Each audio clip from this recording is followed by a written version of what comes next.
The judge's voice cuts through the silent courtroom like a knife through butter. Transfer amount? $14,870. Memo line reads, "For my angel, D." I watch Derek's face turn white as a sheet. His confident smirk disappears in a heartbeat.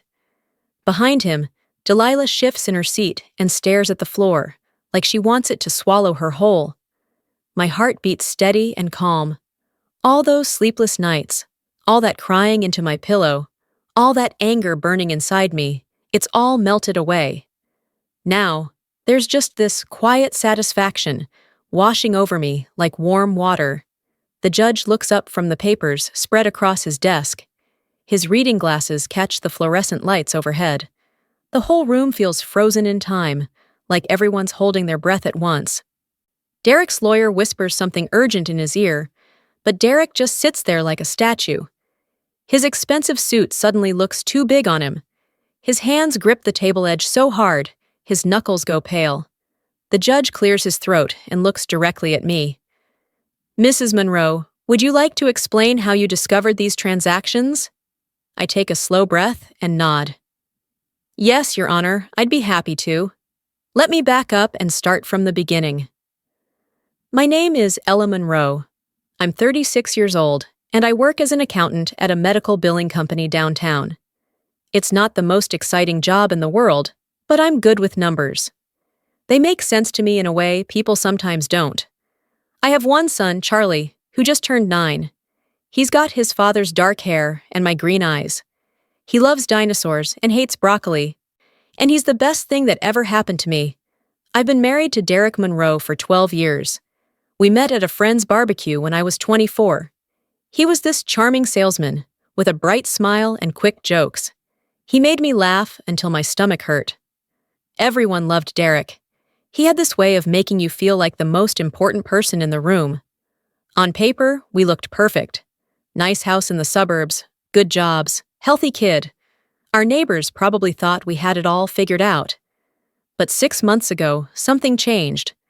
I noticed $600 missing from our joint savings account. Just gone, with no explanation I could remember approving. When I asked Derek about it, he didn't even blink. "Business dinner, babe, big client. You know how it is." I wanted to believe him. I really did. At first, I did believe him. We kissed goodnight like always. He wrapped his arms around me and told me he loved me. I fell asleep thinking I was being paranoid for even worrying about $600. But something kept nagging at me, like a splinter under my skin. That business dinner charge was from a place called Luna Lounge. So one night, after Derek fell asleep, I quietly grabbed my laptop and looked it up.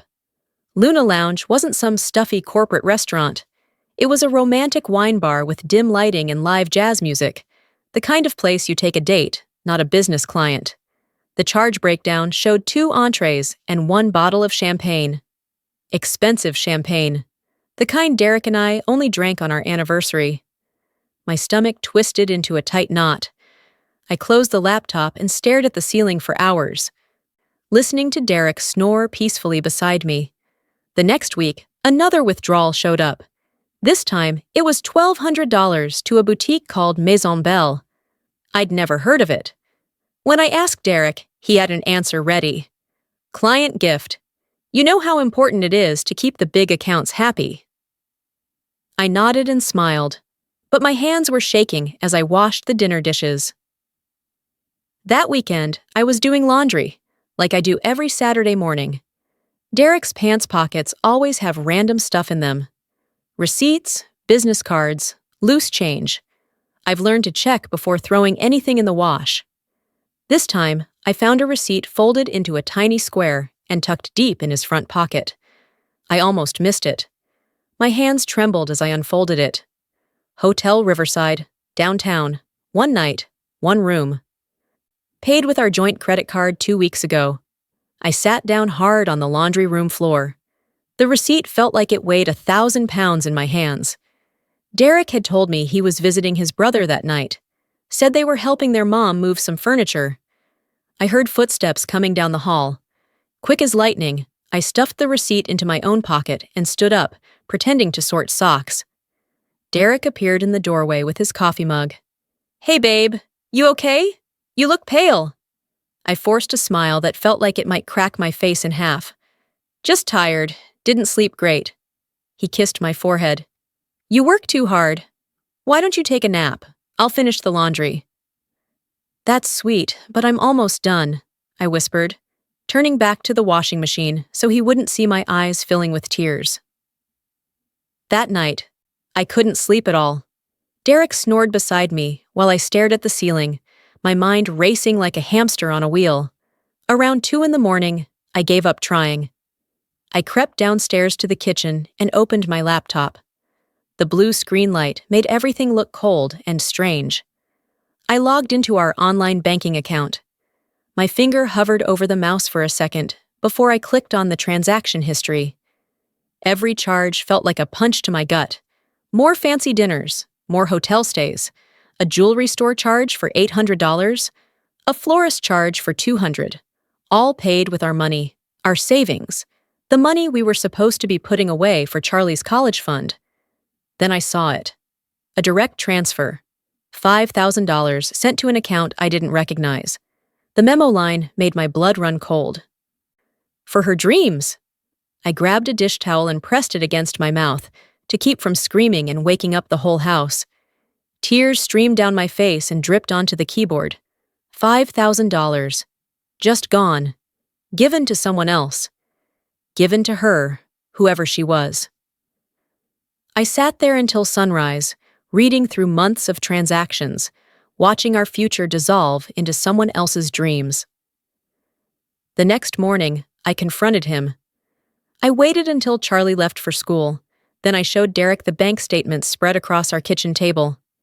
He didn't even look sorry. Instead, he got angry. "Are you serious right now? You're checking up on me like I'm some kind of criminal? Derek, you spent $5,000 on another woman. You're paranoid." He slammed his coffee mug down so hard I thought it would shatter. "You're always suspicious, always checking the accounts, always questioning me. Do you know how exhausting that is?" I started crying. "How is this my fault? I work hard to provide for this family, and this is the thanks I get? Constant interrogation?"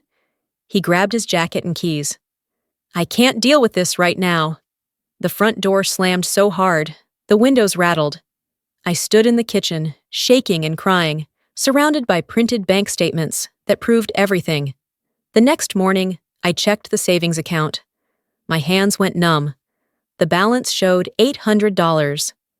Just $800 left out of the $43,000 we'd saved over 12 years. He'd cleaned us out while I slept.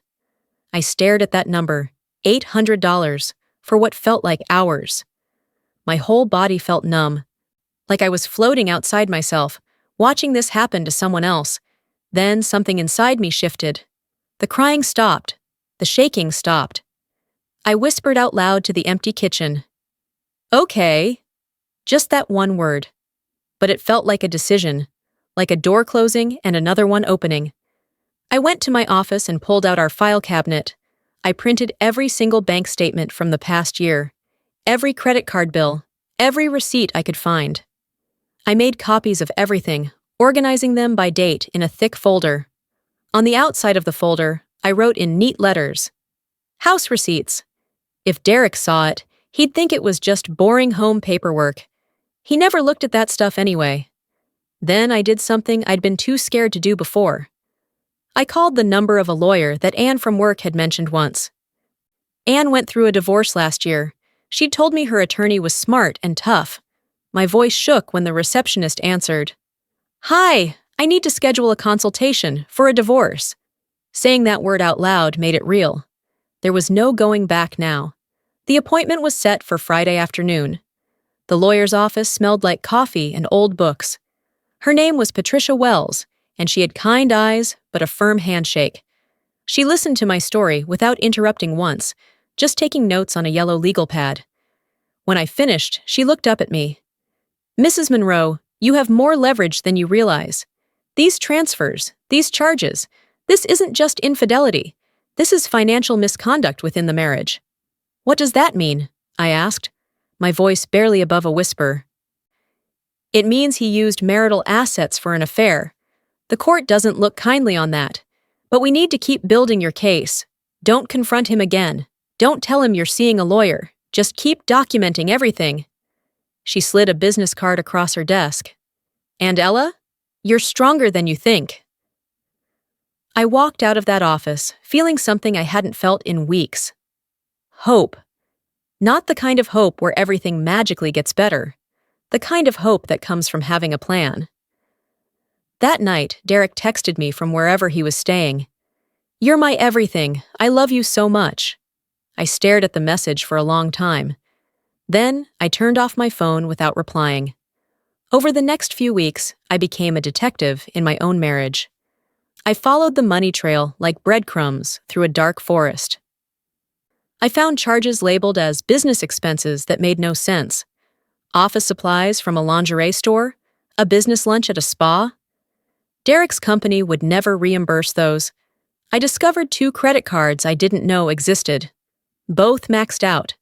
Both in his name, but tied to our address, which meant I was legally responsible for half the debt. Every new discovery hurt, like pressing on a fresh bruise, but it also made me more determined. Each piece of evidence went into my folder. Each lie became ammunition. Then I found something that made my hands shake so badly, I almost dropped my phone. A charge from 3 weeks ago. Ring deposit, Brilliant Jewelers, $3,200. $3,200 for a ring. Derek hadn't bought me a ring since our wedding 12 years ago. He always said jewelry was a waste of money. I grabbed my coat and drove to Brilliant Jewelers during my lunch break. The saleswoman remembered him immediately. "Oh yes, the engagement ring. Beautiful piece. Is it for you?" I couldn't speak. I just shook my head and walked out. 2 days later, I was scrolling through Instagram during my coffee break at work. I don't know what made me search for the boutique, Maison Belle. Maybe I was torturing myself. Maybe I needed to know. The boutique's page showed elegant dresses and happy customers. I scrolled through photos of women in beautiful clothes, wondering which one was wearing something my husband bought with our savings. Then I saw her, a woman tagged in one of the photos. Her username was @DelilahK. My finger hovered over her profile. I knew I shouldn't look. I knew it would hurt. But I clicked anyway. Her page was full of selfies and dinner photos and scenic shots. Pretty, young, probably late 20s. Long dark hair and a bright smile. I scrolled down, and there it was. Posted 2 days ago. A photo of her hand, perfectly manicured, showing off a diamond engagement ring that caught the light like a tiny star. The caption made my stomach turn. "He said I deserve the world." I took a screenshot with shaking hands. Then I saved every photo from her profile that showed Derek. There were more than I expected. Dinner dates, beach trips, his arm around her shoulders. I forwarded everything to my personal email, then added it all to my evidence folder. The folder was getting thicker every day. I made a decision that night. I would act like nothing was wrong. I would smile and make dinner and talk about Charlie's homework and pretend our marriage wasn't dying. Derek came home a few days later, acting like he'd just been on a business trip. He kissed my cheek and asked what was for dinner. I told him chicken and vegetables, just like always. Behind the scenes, I was making changes he couldn't see. I opened a new checking account at a different bank, one that only had my name on it. I had my work paychecks deposited there instead of our joint account. I started keeping cash hidden in a shoebox in my closet, just in case, just for safety. Derek seemed to relax when I stopped asking questions. He probably thought he'd gotten away with it. He probably thought I was too weak or too stupid to figure it out. One Saturday afternoon, he surprised me with tickets to a beach resort. "Just us," he said, grinning like the old Derek I'd fallen in love with. "We need this. We need to reconnect." My gut told me it wasn't love. It was guilt, or maybe strategy. Maybe he wanted to make sure I stayed blind to what he was doing. But I smiled and hugged him and said yes, because I was building a strategy too. The resort was beautiful. White sand beaches, palm trees, ocean breeze. It should have been romantic. Derek's phone buzzed constantly. Every few minutes, another notification, another text. He'd glance at the screen, then shove the phone back in his pocket. "Work stuff," he'd say with a tight smile. On the second night, he went to take a shower before dinner. He left his phone on the nightstand. I stared at it. My heart pounded in my ears. I knew I shouldn't. I knew it was wrong. But I also knew I deserved the truth. I grabbed the phone and opened his messages. The passcode was Charlie's birthday, of course it was. Her name popped up immediately. Delilah, with a heart emoji. The heart emoji made me want to throw the phone across the room. I scrolled through their messages, my vision blurring with tears. Sweet texts, sexy texts, plans for when he got back, photos I couldn't bear to look at. Then I saw it. "Can't wait to see you again, my angel. This vacation is torture without you." I heard the shower turn off. Quick as I could, I forwarded myself the entire conversation thread, then deleted the sent messages from his phone. I put it back exactly where he'd left it. When Derek came out wrapped in a towel, I was sitting on the bed, staring at the ocean through the window. "You okay?" he asked. I smiled. "Just thinking how beautiful it is here."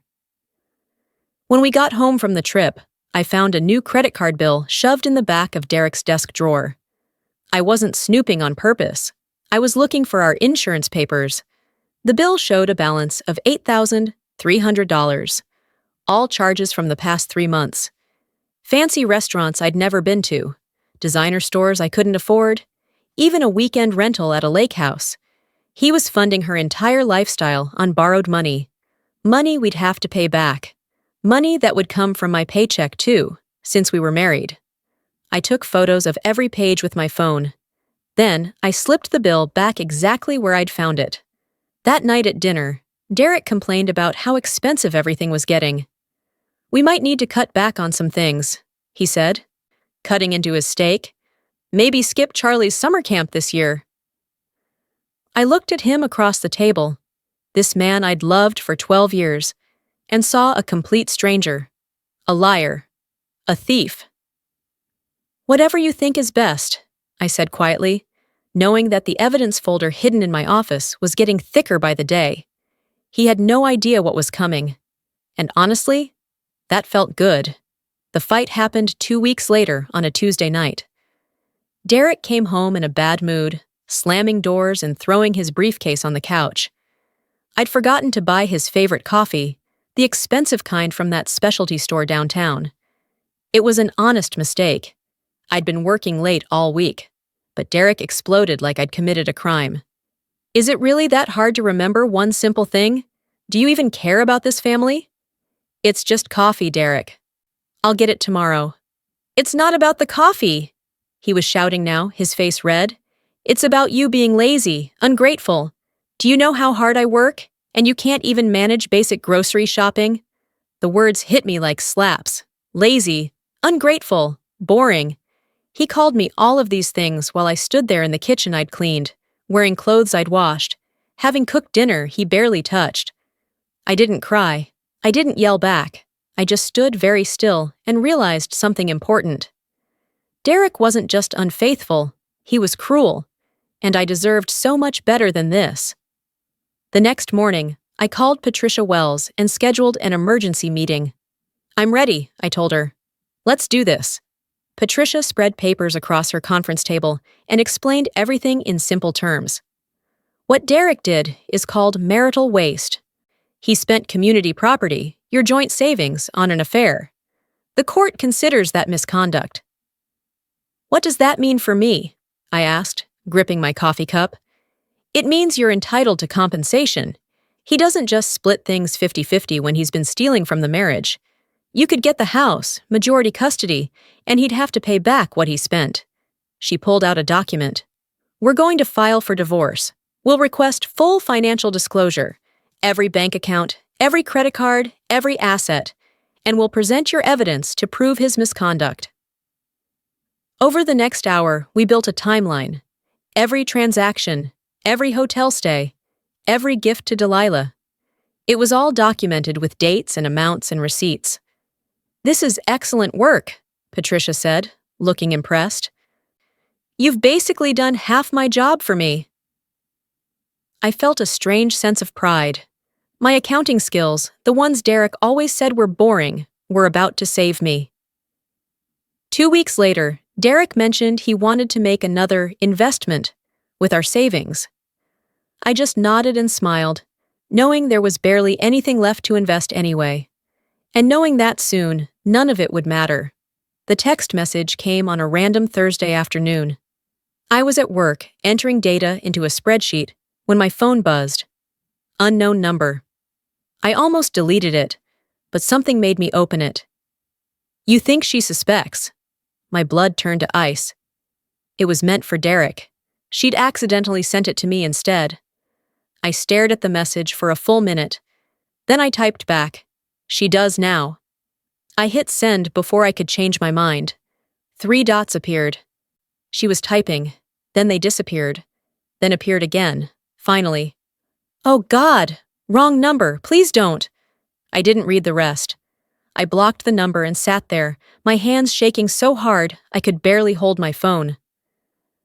10 minutes later, Derek burst through our front door. I was home by then, making dinner. He was breathing hard, his face pale and panicked. His phone was clutched in his hand. "Ella, we need to talk."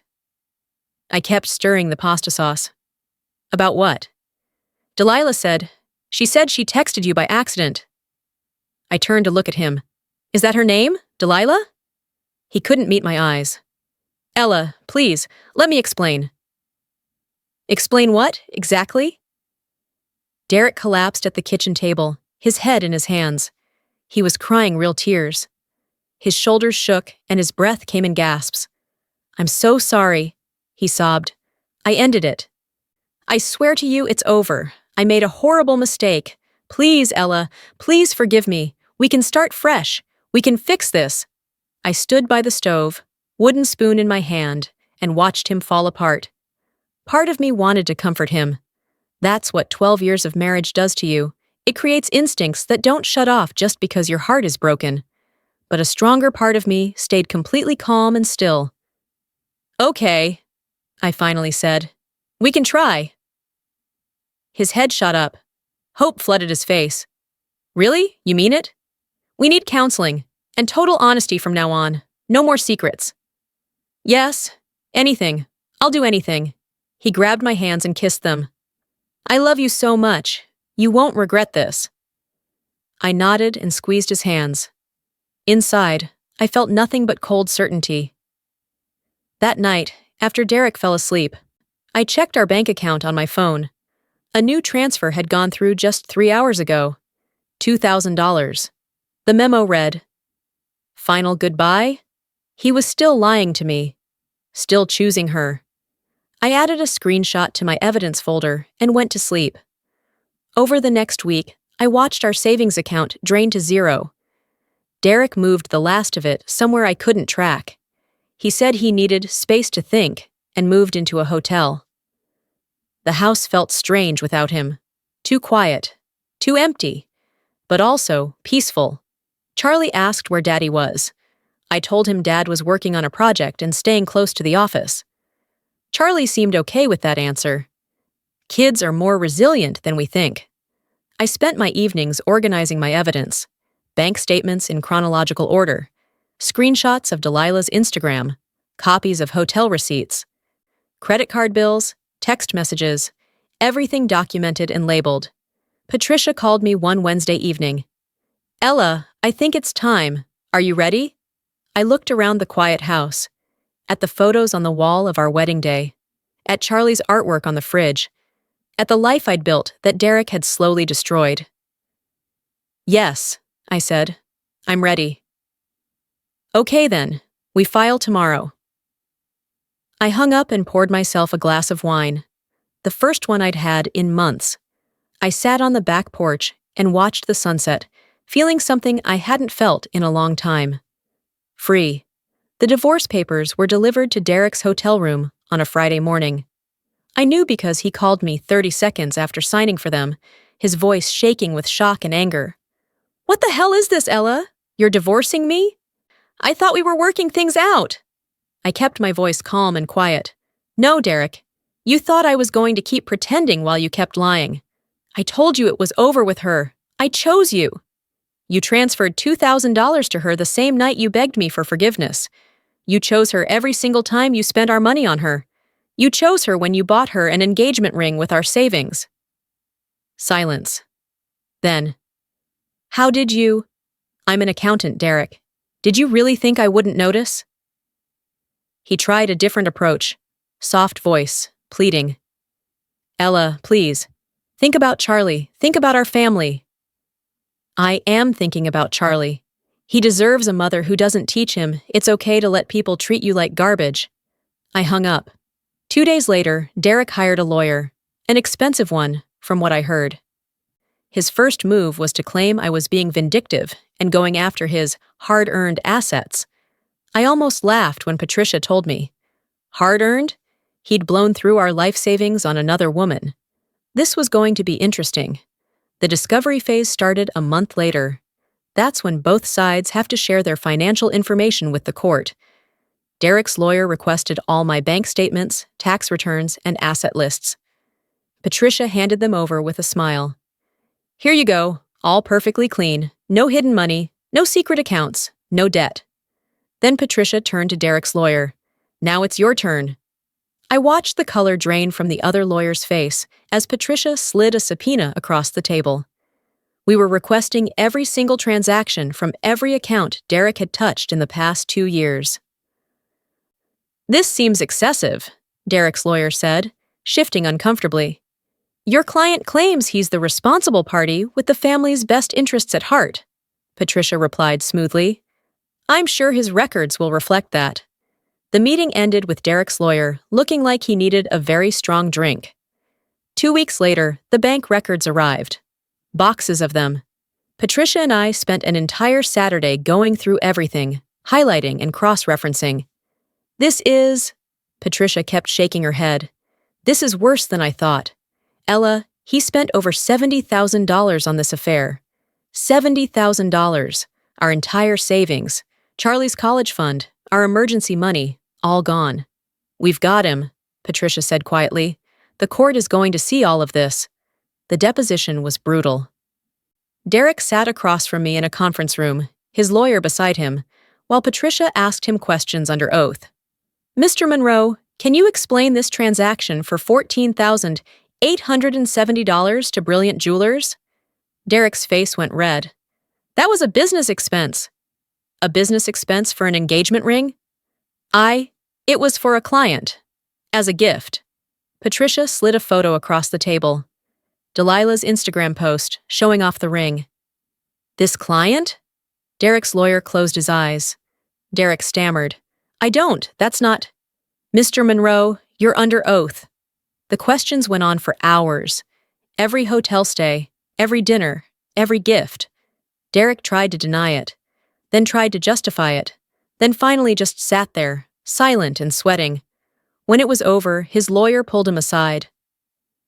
I could hear them arguing in the hallway. Patricia packed up her briefcase. That went even better than I hoped. He contradicted himself at least a dozen times. What happens now? I asked. Now we wait for the court date. And Ella? She smiled. Start thinking about what color you want to paint the house, because it's going to be yours.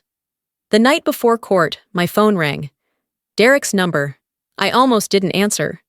But curiosity got the better of me. What do you want, Derek? His voice was desperate. Please, Ella. Let's settle this privately. We don't need to air everything out in court. Think about what this will do to my reputation, my career.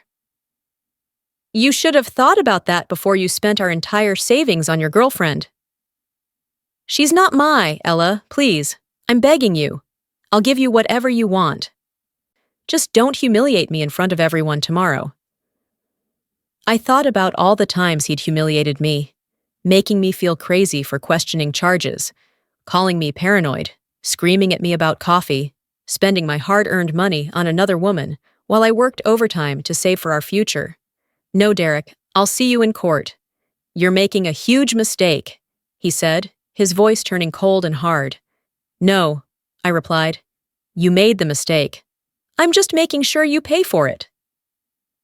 I hung up before he could respond. That night, I slept better than I had in months. The courtroom was exactly like you see on TV. Wood paneling, an American flag, the judge's bench up high, rows of seats for people to watch. I sat at one table with Patricia. Derek sat at another with his lawyer. Delilah was in the back row, her arms crossed, looking uncomfortable. The judge entered. We all stood. Then the proceedings began. Patricia presented our case methodically. Every transaction, every lie, every piece of evidence I'd collected over months of silent investigation. The judge's face got stonier with each revelation. At one point, he stopped Patricia and asked Derek directly, "Mr. Monroe, did you or did you not spend marital funds on an extramarital affair?" Derek looked at his lawyer. His lawyer looked at the ceiling. Finally, Derek whispered, "Yes, Your Honor." Then came the moment I'd been waiting for. The judge picked up the bank statement and read aloud. Transfer amount $14,870. Memo line reads, "For my angel, D."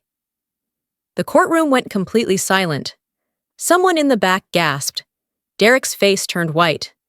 Delilah stood up and rushed out of the room. The judge continued reading. Transaction after transaction, hotel after hotel, every purchase made with our money. By the end, Derek looked like he wanted to disappear into the floor. The judge's ruling was clear and final. This court finds clear evidence of marital waste and financial deception. Mr. Monroe deliberately spent significant marital assets on an extramarital relationship, causing financial harm to his spouse and child. He looked at Derek over his reading glasses. You will forfeit your claim to the marital home. You will maintain child support payments. And you will repay Mrs. Monroe 50% of all funds spent on the affair, totaling $35,000, to be paid over the next 3 years. Derek's lawyer tried to object, but the judge cut him off. The evidence is overwhelming, counselor. This isn't a negotiation. Outside the courthouse, Derek caught up with me on the steps. His face was red and angry. Are you happy now? You've destroyed my life. My reputation is ruined. Delilah left me. I've got nothing. I stopped and turned to face him. I didn't destroy your life, Derek. You did that all by yourself when you chose to betray the people who loved you. I hope you're satisfied, he spat. I thought about that for a moment. Actually, I am. I walked away and didn't look back. Behind me, I heard him call out one more time, but I just kept walking toward my car, toward my new life, toward freedom. 6 months later, I'm sitting in my kitchen now, not ours, drinking coffee and watching Charlie play in the backyard through the window. The house feels different now, lighter somehow. I painted the walls a soft blue color I always wanted. I bought new curtains. I rearranged the furniture. Every change erased a little more of Derek's presence. I got a promotion at work last month. My boss said my attention to detail and dedication hadn't gone unnoticed. I even hired a financial advisor to help me rebuild the savings Derek destroyed. Charlie seems happier too. Kids can sense when the adults around them are stressed. Now he laughs more, plays more. The tension that used to hang in our house like a cloud has finally lifted. Derek sees Charlie every other weekend. He moved into a small apartment across town. I heard through friends that he's working 2 jobs to pay back the money the court ordered. Delilah disappeared the day after the trial. Funny how love built on someone else's money doesn't last when the money runs out. I still have the evidence folder. Sometimes I look through it and can't believe that was my life, that I lived through all that pain and came out the other side. People ask me how I stayed so calm, so methodical. The truth is simple. Derek thought I was just an accountant who balanced checkbooks and paid bills. Someone boring. Someone he could fool. But he forgot something important. Accountants are good at finding patterns. We're good at following money trails. We're good at documentation. And as it turns out, I'm also pretty good at calculating exactly what betrayal costs. Down to the last penny.